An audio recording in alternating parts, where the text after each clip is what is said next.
देखिए, महाराष्ट्र में भारतीय जनता पार्टी के साथ में एनसीपी और शिवसेना का गठबंधन जो महायुति है, पिछले 10 साल में जिस तरह से विकास की राजनीति माननीय मोदी जी के नेतृत्व में देश में हुई और पिछले 10 साल में 2.5 साल के बीच का अंधकार की रात्रि छोड़ करके जिस तरह से 7.5 साल महाराष्ट्र ने एक तरफा प्रगति देखी है, महाराष्ट्र की जनता ने मानस बनाया हुआ है और एक प्रचंड बहुमत के साथ में भारतीय जनता पार्टी की महायुति वापस सरकार में आने वाली है।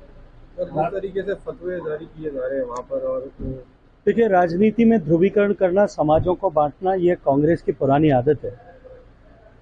आज़ादी के समय में देश को मजहब के आधार पर बांटा गया, अमीर गरीब के नाम पर बांटा, ऊंचे नीचे के नाम पर बांटा, अगड़े पिछड़े के नाम पर बांटा, जातियों के नाम पर बांटने का प्रयास किया, बोली भाषा के नाम पर बांटा। ये बांट करके ध्रुवीकरण करके सत्ता के सिंहासन प्राप्त करना कांग्रेस की पुरानी आदत रही है।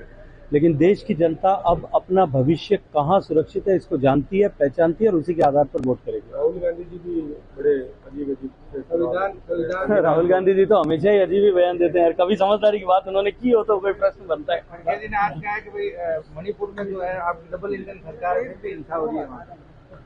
देखिए, मणिपुर में निश्चित रूप से चिंता का विषय है, लेकिन सरकार निरंतर सभी पक्षों से बात करते हुए समाधान के लिए काम कर रही है और मुझे पूरा भरोसा है कि आने वाले कुछ समय में इसका जरूर जो है एक शांति का मार्ग अवश्य निकलेगा। राजस्थान में क्या लगा चुनाव को? देखिए, राजस्थान में भारतीय जनता पार्टी की इन 7 में से केवल 1 सीट थी और उन 1 सीट में से बाकी 4 कांग्रेस के पास में थी, एक आरएलटीपी की और एक बीएपी की सीट थी। ये तय मान लीजिए कि भारतीय जनता पार्टी एक से अनेक होने वाली है। पिछले 1 साल के कालखंड में आदरणीय भजनलाल जी के नेतृत्व में जिस तरह से डबल इंजन सरकार ने काम किया है और राजस्थान की सरकार ने जिस तरह से लोक अपेक्षाओं के अनुरूप काम किया है, भारतीय जनता पार्टी 400-500% ग्रोथ करने वाली है। धारा 370 को बदलने की बात चल रही है।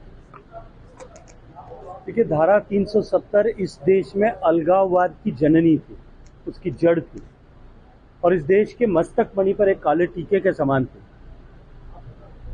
कल माननीय गृह मंत्री जी ने झारखंड में बात करते हुए जो स्टेटमेंट दिया था, मैं आपके सामने दोहरा देता हूं कि अगर स्वर्गीय इंदिरा गांधी जी खुद अगर ऊपर से उतर करके वापस आ जाएं और यहां करके प्रयास करें तो भी 370 को वापस, इस जमींदोज की भी 370 को वापस नहीं